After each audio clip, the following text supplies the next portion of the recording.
কত সুন্দর করে লেখা যে নদী বাঁচাও, মৎস্য বাঁচাও, বাঁচাও বাংলাদেশ।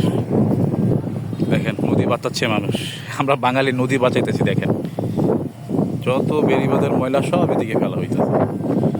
এই ময়লা কিছুদিন পর ভরাট হয়ে এই পাশে চলে আসবে।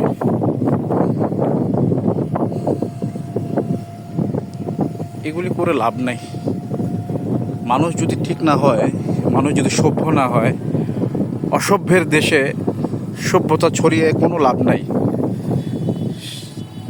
দেখেন তো কিভাবে নদীকে ধ্বংস করতে করতে তো শেষ পর্যায়ে নিয়ে এসছে। তারপরও যে চেষ্টাটা, সর্বশেষ চেষ্টায় ওয়াকওয়ে করে পার বাদ করে দেওয়া, যাতে করে ময়লা না ফেলে, দখল না হয়, কি লাভ? সব ময়লাগুলো দিক দিয়েই